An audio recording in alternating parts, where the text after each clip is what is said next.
Assalamualaikum warahmatullahi wabarakatuh. Selamat pagi. Bismillahirrahmanirrahim. Yang terhormat Bapak Dekan,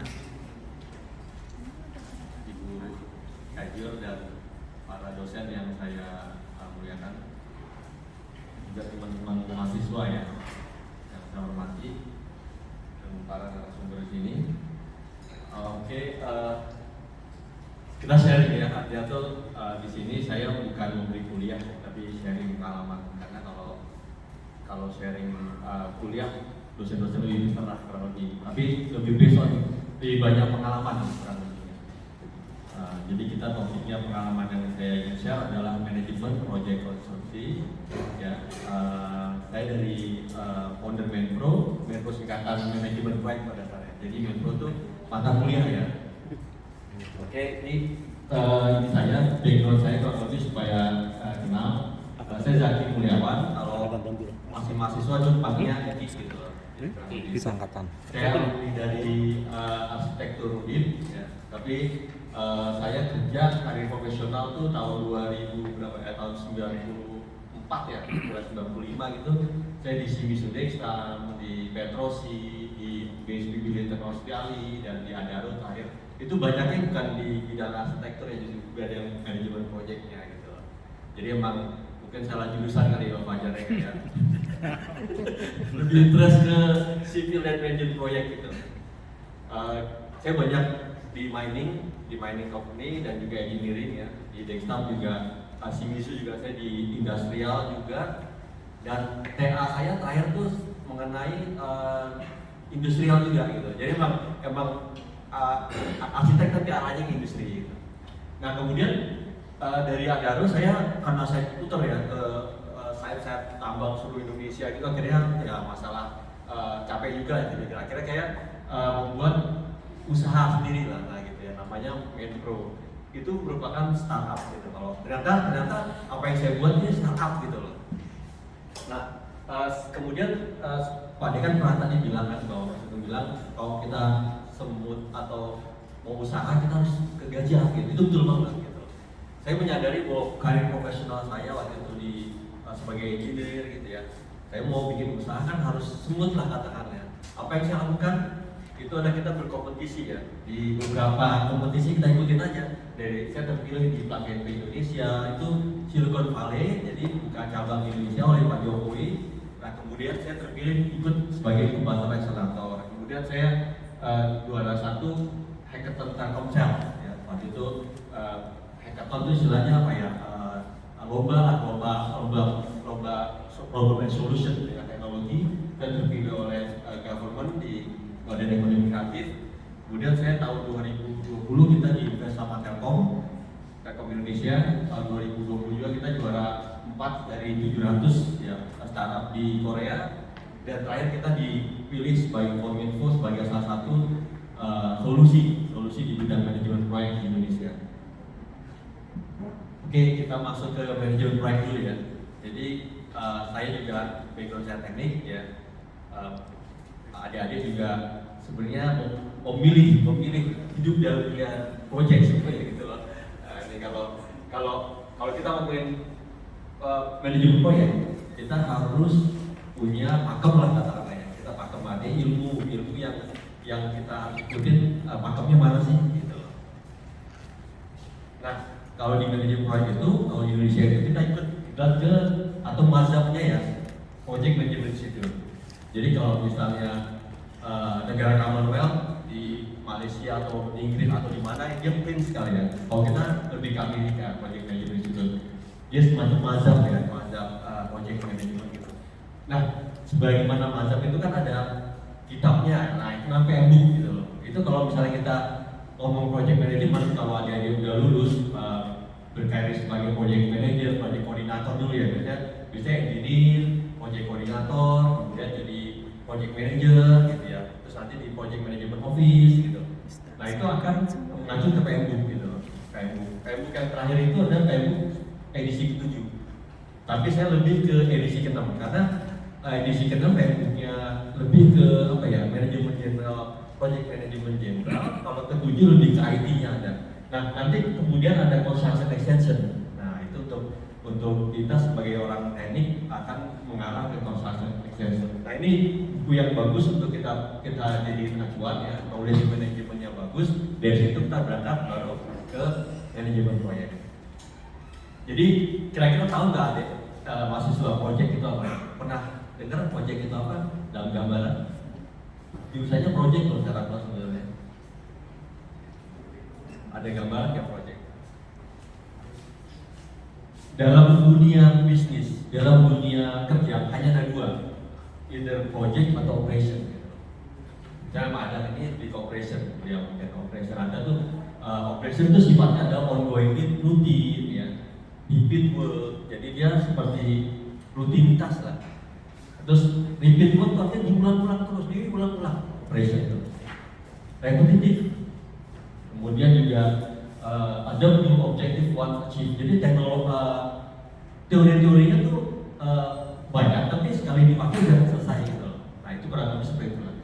Nah kalau kita di dunia project itu temporary, kita melakukan sesuatu tuh temporer, nggak permanen, temporer aja sementara. Nah kemudian kita new original works, kita selalu mendapatkan sesuatu yang baru lagi itu projectnya. Unique output, terminate once, object terminate. Ini sebenarnya ada tambahannya. Yang namanya project itu ada start, ada end. Jadi semua pekerjaan kita ada start dan end itu project. Nah kalau kita masuk kantor sebagai accounting, dia kan rutin. Dia input data, accounting, bayar invoice itu rutin. Tapi kalau kita project di lapangan, kita dapat kerjaan kapan kan ditanya selesaikan, kapan nih waktu mulanya, kapan waktu selesainya, itu project gitu. Jadi apapun yang ada awal dan akhir itu namanya project gitu. Kira-kira hidup itu project ya? Nah, hidup itu project karena ada awal dan akhir. Dalam kehidupan kita berapa kali kita bikin project? Kita bikin kue itu project loh. Kita nyiapin bahannya, kita rencanain kan, kita rencanain mau bikin kue apa gitu loh. Awalnya apa startnya? Kita beli bahan, procurement, kita melakukan pembelian gitu. Kemudian kita masukkan oven. Ada suatu metodologi kerjanya apa? Ovennya sekian derajat gitu. Caranya itu juga metodologi. Dan selesai itu project gitu loh. Nah, sesuatu yang kita lakukan itu project, ada awal dan akhir. Itu yang paling penting dan beberapa karakteristik of project itu clear start and date-nya. Jadi jelas gitu. Ibu dosen ngasih kita kerjaan, tugas. Startnya kapan, dikumpulin apa itu project gitu, ya. Kemudian project itu something new. Jadi selalu apa ya, nggak ada yang sama, unik gitu. Project itu selalu unik. Nggak mungkin katakan kita bikin apartemen ya, apartemen 1, apartemen 2 itu walaupun sama desain ya, Pak Fajar katakan dia arsitek desain ya, gedung kampus gitu, bikin 3 itu unik karena pada saat dia melaksanakan pasti ada terjadi sesuatu keunikan, apa tanahnya, geotekniknya nggak beda dengan kanan gitu, apa orientasi mataharinya beda, kita nggak tahu, tapi selalu unik project itu. Dan project has boundaries. Project itu selalu punya lingkup batas. Gak mungkin kita bikin project itu seenak kita project itu selalu ada kontraknya gitu ya, yang kita nggak bisa itu. Project is not business as usual. Jadi project itu bukan bisnis seperti operation ya. Mulai paham ya kira project apa ya? Adik-adik milih jurusan sipil paham ya bahwa akan ada kejadian kayak gitu start kayak gitu loh. Terus juga ada seperti boundaries yang kita melakukan satu, ada nggak boleh kita langgar dari kontrak yang udah ada gitu loh. Kalau kita langgar kontrak kita didenda, kalau kita kekurangan juga didenda. Jadi harus etis gitu loh. Jadi kalau ada pekerjaan tuh di dunia kerja harus etis. Kalau kita orang proyek ya, saya juga orang proyek. Kurang lebih gitu deh nanti kalau di dunia kerja. Oke. Jauh berapa Pak Ajar? Bebas. Oke, ini yang time management knowledge area ya, yang tadi PMBOK ini ada proses project itu ada project initiation. Artinya kita dapat sebagai engineer atau sebagai kontraktor kita dapat initiation, ditugaskan untuk katakan project manager, kita ditugaskan untuk mengatur suatu project gitu. Ini kan project initiation. Kemudian project planning, kita merencanakan nanti misalnya kita ada project untuk bikin jembatan, nah kita rencanakan nih planningnya gimana, metode kerjanya gimana, safety-nya bagaimana gitu. Kemudian semua project itu akan di execution. Nah setelah ada planning, ada schedule macam-macam, execution ya. Kemudian Execution itu artinya dilaksanakan ya, dilaksanakan mulai dibangun, mobilisasi, kemudian ada mulai pengocoran dan lain-lain. Kemudian kita monitoring dan controlling. Project itu pasti ada actual atau planningnya. Jadi di sini di planningnya misalnya schedule-nya kita 2 minggu atau 2 tahun gitu lah kita bikin jembatan. Nah kita monitor, kita kontrol itu proyeknya gimana sih kualitasnya. Nah, itu kita kemudian pasti ada project closing. Jadi project ini ya ada start, ada end, itu that's it project gitu loh. Nanti kita ada project lagi kayak hidup kita bikin ini, bikin itu, sama aja kita ada project lagi gitu. Nah ini 10 proyek karya. Ini yang kurang lebih yang PMBOK 6 ya. Dari proyek integrasi, artinya manajemen integrasi, kita mau mengintegrasikan semua ini. Kemudian jadi scope manajemen ya, lingkup kerja kontrak kita, time management, schedule waktu kita melakukan proyek. Kemudian cost budgeting kita, budget kita untuk melakukan proyek itu kita mesti kontrol kualitasnya, kualitas proyek mesti meet dengan kriteria yang diterapkan oleh pihak owner kita.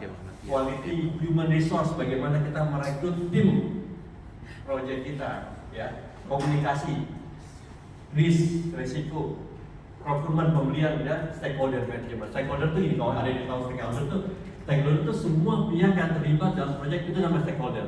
Baik lingkungan, tetangga, tukang bakso di proyek kita itu stakeholder itu. Kemudian owner jelas stakeholder, kontraktor, konsultan, pasti stakeholder. Tapi semua orang yang terlibat dengan kehidupan proyek kita namanya stakeholder. Dari sini mana yang paling penting kira-kira? Pernah dengar ya paling penting proyek yang mana? Itu yang paling penting ya. Communication management. Almost 80% or 90% project successful is based on communication gitu. Heran kan? Kenapa nggak based on ini, nggak based ini? Komunikasi ternyata gitu. Itu komunikasi. Jadi dalam hidup juga kita komunikasi sama Tuhan, kita komunikasi sama teman kita. Itu yang menentukan attitude kita, komunikasi kita. Ini paling penting. Project kita juga akan nyangka gitu. Selesai pekerjaan itu betul. Seorang project manager yang punya komunikasi yang baik dengan rekan kerjanya, dengan stakeholdernya, dengan lingkungannya, itu beres gitu. Even bagus, tapi kalau dia nggak punya komunikasi sama lingkungan proyek itu udah agak. Jadi almost yang paling penting kalau adik-adik bekerja, tapi itu masalah komunikasi manajemen. Itu penting, 80%, 90%. Oke, langsung ya, ini adalah challenge construction project manager ya, fully define objektif. Jadi kita scope kita nggak sesuai scope, budget konsen, uangnya nggak sesuai kontrol, time management ya. Ada ini beberapa penting yang ini ya. Kemudian yang paling penting kita harus kontrol cost, time, and quality ya. Cost itu budget, waktu, dan kualitas. Oke, sekarang 10 construction technology trends ya. Jadi karena saya ngomongin teknologi zaman sekarang ini kan semua aspek kehidupan kita pasti bersentuhan dengan teknologi. Saya akan menjelaskan kurang lebih 10 ya. 10 teknologi yang di dalam dunia ini yang berpengaruh ya big data gitu. Itu big data misalnya hidup ini di dunia ini akan banyak data. Semua akan masuk ke dalam data. Data itu dikelola saking besarnya. Itu ada data blockchain, ada data apa? Itu dalam big data itu adalah Instagram kita, Facebook kita itu termasuk dalam big data ya. Dikumpulin sama orang itu di big data. Jadi teknologi dalam konstruksi itu juga akan menimbulkan big data atau ya yang dimanfaatkan. Kemudian artificial intelligence dan machine learning. Kalau ada misal pernah nggak ya kita nyari kurang lebih nyari baju lah gitu ya, atau nyari apa kurang lebih di browsing, atau cari motor ya. Tiba-tiba di Instagram kita muncul motor kan gitu loh, atau cari baju kok muncul gitu. Nah itu namanya artificial intelligence. Jadi kurang lebih nanti dalam dunia konsumsi artificial intelligence itu akan bisa menggantikan manusia untuk berpikir gitu loh. Misalnya kalau misalnya kita kasih schedule proyek ya, schedule proyek A, B, C, D, F gitu. Nanti habis ini telat durasinya berapa lama nih yang background structure selanjutnya telatnya itu nanti akan diolah oleh artificial intelligence. Jadi dia lebih memberikan early warning lah gitu. Intinya tuh artificial intelligence adalah suatu software ya yang bisa belajar gitu loh. Ya nanti itu akan jadi otaknya robot gitu lebih gitu lah. Jadi udah banyak dan murah ya di adik-adik kalau mau mulai belajar artificial intelligence tinggal buka Azure, Microsoft Azure, nah itu bisa tuh. Nah kita bisa kasih kasus tuh, kasus proyek, kasus teknik sipil, itu bisa diajarin tuh nanti caranya. Nanti dia belajar sendiri tuh, jadi pinter gitu, lucu juga. Jadi software jadi pinter sendiri, dia belajar dari kasus-kasus yang kita masukin nanti. Internet of Things ya, Internet of Things itu Internet of Things. Things itu kan benda, Internet itu kan jaringan ya. Internet Things itu benda yang bisa memancarkan internet gitu. Ya. Jadi misalnya ini bisa memancarkan internet, kata ini bisa memancarkan internet, itu intinya Internet of Things. Itu pakai apa intinya? Pakai sensor gitu ya. Jadi misalnya kayak saya melakukan konsep Internet of Things pada kencing solar gitu. Mereka kan suka kencing solar. Gimana supaya si solar ini ngomong sama saya gitu ya? Biar si operator nih banyak bohongnya nih. Kita kasih Internet of Things di situ gitu. Kita kasih tuh solarnya itu kita kasih sensornya itu report kita berapa sih liter habisnya. Nah itu salah satu guna Internet of Things di project ya. Kemudian robotic drones ini udah tahu ya. Drones itu dipakai untuk pemetaan proyek. Robotik itu kalau di Amerika udah dipakai buat ngecor segala macam udah banyak kan. 5G ini building BIM tahu ya. BIM itu salah satu kita desain pakai BIM ya, building management itu Tekla gitu ya, macam-macam ya buat bikin struktural jembatan itu udah langsung 3D langsung dipotong-potong keluar denahnya macam-macam ya. AR ini lebih ke augmented reality itu kita pakai kacamata ya, atau itu sekarang Google mungkin kacamatanya udah mulai kayak biasa, kemudian dia bisa desain, kemudian masuk dalam ruangan itu bisa kelihatan tuh itunya desainnya dari strukturnya bisa atau bisa arsitekturnya, dia bisa ngeraba, bisa ngasih komen di situ. Augmented reality, 3D printing udah banyak, bikin rumah juga atau gedung di Cina. Apartemen berarti di printing ya, jadi dia desain kemudian di print out jadi berupa kalau kita print out kan kertas ya, kalau dia print out tuh cor-corannya gitu loh. Jadi dia alatnya sudah ditaruh di situ, begitu di print out dia ngecor di situ, dia ngecat di situ, itu udah printing nanti gitu kan. Mobil dan cloud teknologi dan blockchain teknologi. Mobile ya cloud teknologi itu server ya, server yang ada di cloud. Kemudian blockchain teknologi itu adalah antara server ke server itu ada blockchain ya. Jadi kalau sekarang ini kalau kita pakai wifi biasa itu kan kita masuk data. Kalau blockchain itu dia itu kan pakai ini, pakai coding script khusus gitu loh. Jadi lebih aman.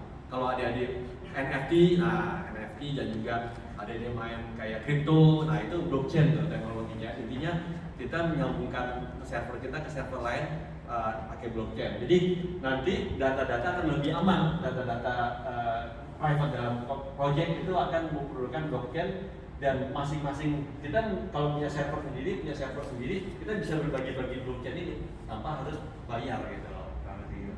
Ya oke ya, 3D printing udah, nanti ada gambaran buat teman-teman semua kalau udah masuk ke dunia konstruksi, dunia kerja atau dunia project umum apapun akan bersinggungan dengan itu ya. Oke. Saya manajemen proyek konstruksi Menpro ya, yang saya bikin startupnya ini berfokus pada manajemen proyek konstruksi. Itu nggak sengaja waktu masih di tambang saya bikin software ya, karena pada saat itu problemnya ya. Jadi kalau adik-adik mau bikin startup ya, nggak mesti kayak saya. Misalnya adik mau bikin startup apa aja lah, kata Pak Nadiem Makarim ya, Mas Nadiem itu bikin Gojek. Itu akan selalu problemnya dulu gitu loh. Jadi kalau kita mau bikin apapun bisnis ya, atau Padang ya mungkin yang lebih paham, yang lebih ke bisnis operasional ya. Tapi kalau kita mau bikin startup ya, pertama kali pitching di investor ya, pertama kita pitching di VC venture kapitalis ya, itu nanya cuma satu, problem kamu apa sih gitu loh. Terus Mas Nadiem ngomong, wah saya waktu itu pergi dari rumah ke kantor, saya mau cari Gojek susah, itu problem saya, solusi kamu apa gitu loh. Nah solusi saya bikin Gojek lah. Itu jadi gitu. Jadi kalau kita lihat startup yang udah unicorn itu semua ada problem sama solusi. Problem saya ya problem konstruksi gitu loh. saya kerja di bidang konstruksi. Kalau saya waktu masih di daerah, saya lihat banyak banget konstruksi mangkrak ya, maaf aja ya, dan Pemda banyak yang diselewengin gitu loh. Terus banyak banget proyek-proyek yang nggak selesai gitu loh. Itu karena apa? Nggak kompeten gitu loh. Mereka nggak kompeten. Buru-buru knowledge area project management, orang mau bikin proyek kayak otaknya udah ngeres gitu loh. Kita bikin proyek otaknya udah ngeres gitu loh. Udah ngeres dong, ngeres apa ya, bagi-bagi fee-nya kan gitu. Itu kan nggak benar gitu loh. Itu banyak banget di Indonesia, dari Sabang sampai Merauke gitu, terutama di luar Jawa.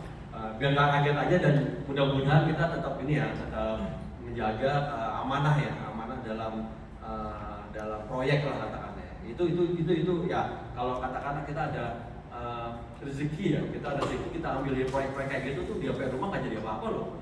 Kayak gitu. Di dunia fisika, kita kan orang fisika ya, E sama MC kuadrat kan. Jadi energi itu tercipta dari massa yang E, M, massa dikali kecepatan kan. Massa berasal dari energi, jadi gitu loh. Jadi kalau kita ngambil uang pemerintah, uang orang lain kita tilep, itu energi jadi massa balik ke kita. Jadi kita nggak bisa lari gitu loh menurut saya. Saya juga kadang-kadang, saya bukannya saya suji-suji amat, teman. Oh ya, jangan keterlaluan gitu loh, sampai proyek diambil gitu kan. Nah itu yang terjadi sampai pangkat di mana-mana gitu. Itu yang jadi pain point solution sebenarnya. Cuma saya nggak ceritain ini ke orang-orang ya, cuma karena dunia akademis tahu lah. Kalau saya ceritain ke orang-orang, wah startup lu bikin ngeri gua gitu. Jadi kenyataannya sih banyak PU yang nolak saya. Gak apa-apa lah, kita jalan terus ya. Nah, jadi kenapa itu banyak mangkrak gimana? Karena apa? Karena communication gitu. Communicationnya nggak ada gitu. Terutama most of communication. Ini kan bahasa saya kan, communication. Bahasa sumber saya kan otaknya udah nggak resah gitu kan. Karena communication di antara misalnya kita punya proyek di Kalimantan, dia di Jakarta, nggak ada komunikasi, misal waktu saya zaman saya kan gitu. Jadi saya nggak ngerti status proyek itu sekarang gimana gitu loh. Nah, terus itu saya nggak ngerti progresnya sekarang gimana. Itu membuat stuck sehingga ada dispute itu artinya kurang lebih apa ya? Salah paham Yang jadi sengketa, dan akhirnya proyek dispute bikin proyeknya itu mangkrak dan lain-lain ya.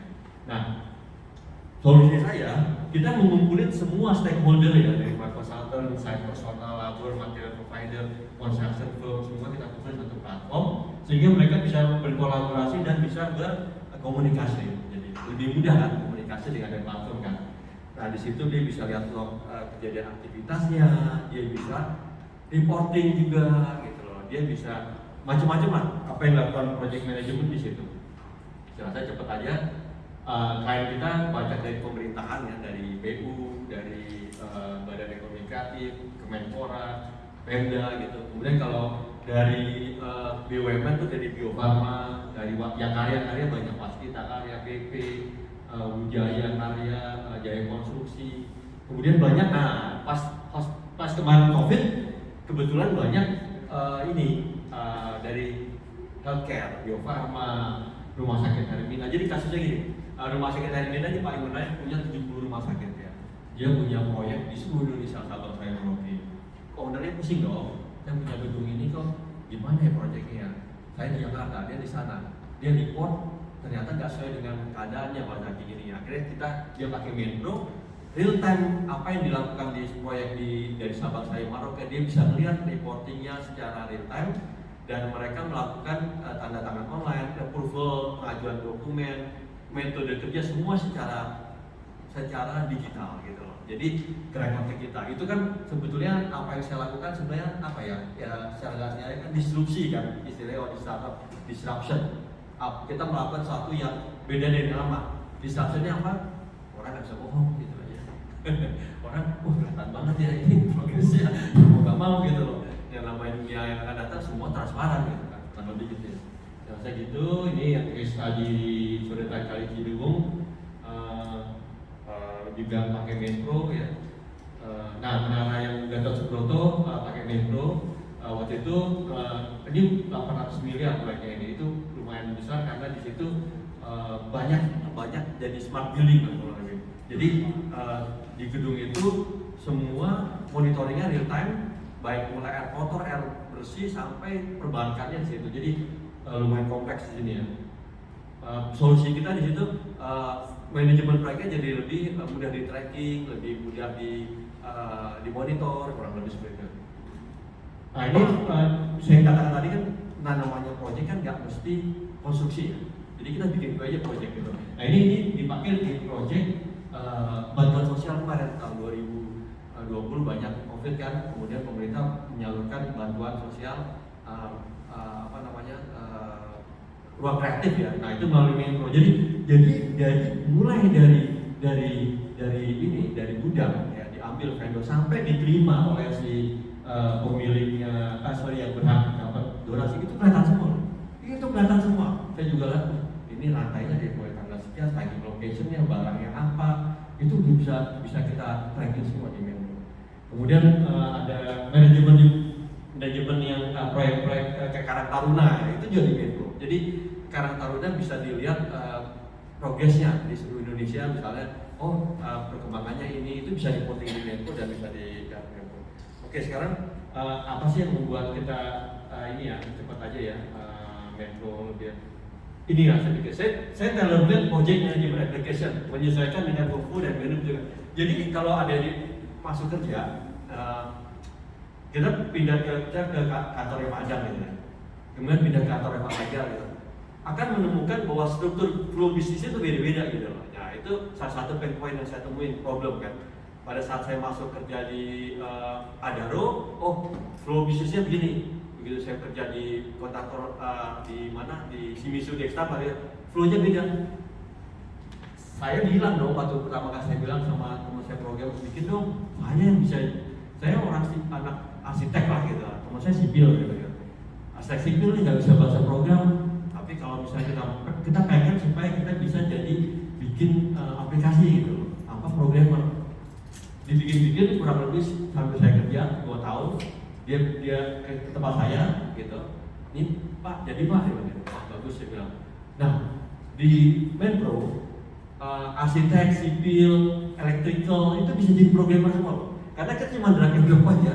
Jadi pola mindset di belakang kami waktu itu, saya project manager, saya mau bikin menu sendiri untuk perusahaan saya, jadi dia bisa bikin menu sendiri karena nggak ada bahasa coding di tempat kita. Jadi kita bikin build your own menu sendiri. Itu yang membuat saya bisa bikin aplikasi padahal saya arsitek, karena saya bikin sistem no code application. Jadi kita drag and drop jadi aplikasi drag and drop. Kalau misalnya orang lain kan pakai hard coding kan, kalau kita enggak, karena kita udah bikin mesinnya kayak gitu ya. Oke.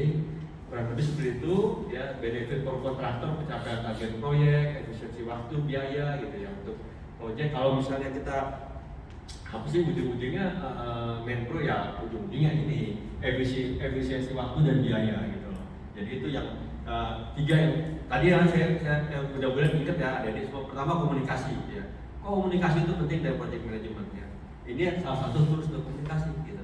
Kedua, ada 3 yang saya ada 3 itu ya, 3 triangle adalah waktu, biaya dan mutu. Itu aja udah. Gitu. Ada ingat nggak? Ada setelah saya selesai ngomong, kata komunikasi 1, kedua waktu, biaya dan mutu. Jadi tujuannya komunikasi apa? Supaya waktu schedule proyek, ya, biaya cost proyek gitu, dan mutu quality proyek sesuai dengan kontrak yang diberikan owner pada kita. Itu aja udah. Komunikasi, terus ingat ada segitiga, biaya, mutu, quality. Udah itu insya Allah lah kalau udah itu punya 3 itu, wah, dalam proyek apapun bisa menurut saya. Jadi efisiensi biaya waktu di Menpro juga kita bisa cost RAB, budgeting juga kita bisa.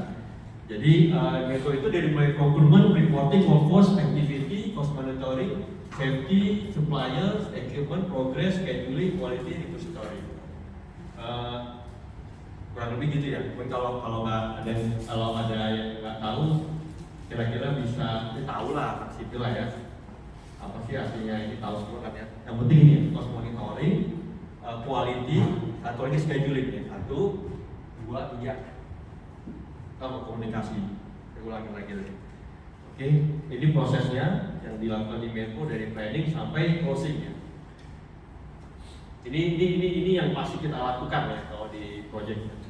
Lebih ini ya ini saya mungkin kita bikin di Mengo itu pada dasarnya semuanya customisasi based on kategori project ya. Misalnya ada project apa aja kita kategori, kemudian dalamnya folder itu setiap project itu akan ada folder projectnya.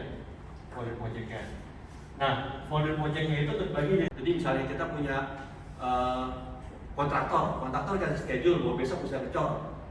Nah, seminggu kemudian dia harus tahu dong ya, harus tahu. Saya mau ngecor nih tanggal 7, terkirim email, terkirim WhatsApp gitu. Pak, tanggal 7 ngecor nih. Stres kan dia kan ya.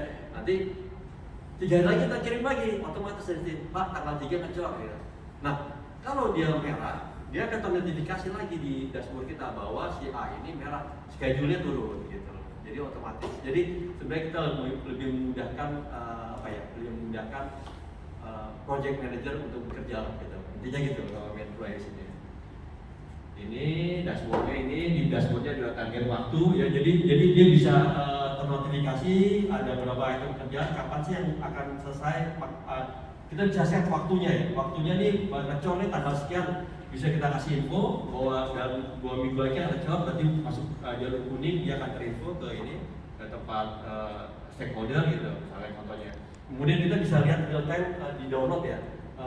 Sebenarnya kalau kita punya proyek di Kalimantan sekarang ini hujan apa enggak sih? Terus cuacanya gimana sih? Nah, kita bisa download di sini semuanya, record. Oh hari ini cuaca, dia nggak bisa ngomong dong kalau di kerjaan tanah. Dia bilang laporannya ini Pak nggak bisa kerjaan tanah mobilisasi karena apa? Karena hujan. Reporting dong dari sini. Nah, kan kelihatan weathernya kelihatan kan, cuacanya kan kita bisa print out semua ini. Terus ini biasa lah ini intinya oke. Nah ini penting nih. Kita reporting di Menpro itu kalau dia fotonya diambil itu ada lokasinya, ada tanggalnya, ada jamnya, itu nggak bisa dibohongin gitu loh. Nah itu penting banget. Jadi kalau misalnya sekarang orang-orang bikin BPK ya waktu audit ya, dia bikin kan, wah tahun kemarin nih kejadian apa dimasukin, nah BPK diambil loh, itunya, fotonya diambil, ketahuan bahwa itu nggak tanggal sekian Pak, akan temuan disebut buat di BPK kan. Tapi kalau dia pakai Menpro, dia foto di situ, dia ambil BPK aman gitu loh. Ada project yang satu nggak pakai Menpro, satu pakai Menpro dalam suatu departemen, banyak polisi loh yang datang ke situ pakai itu. Karena apa? Karena datanya nggak valid. Nah kalau pakai Menpro orang merasa agak dipaksa, tapi begitu selesai tidur tenang gitu aja. Karena data-datanya valid semua. Nah ini contohnya ini menu yang fix ya. Nah ini yang kita custom gitu. Jadi misalnya dari 1 sampai 7 dari mulai gancat, pemberitahuan, daftar tim, dari foto itu fix. Kemudian kontrol anggaran, kontrol logistik, kontrol pekerjaan, kas proyek, laporan harian, persetujuan klien itu kita customize aja based on kemauan klien kita aja. Dan kita mau bikin, Pak saya mau bikin ini kita bikin nggak sampai seminggu lah, paling 3 hari atau kadang-kadang 2 hari. Ada yang kita pernah kerja sehari gitu. Jadi karena apa? Karena nggak pakai programmer lagi. Nah, jadi yang di kantor kita tuh yang kerja tuh anak sipil, anak arsitek gitu. Jadi kan programmer. Kalau anak sipil bisa bikin sistem sih ya bagus menurut saya. Justru di bidang di startup itu maaf ya, programmer itu tukang gitu. Jadi maaf kayak daftar kita lah gitu loh. Kita bersyukur ngambil yang non programmer gitu loh.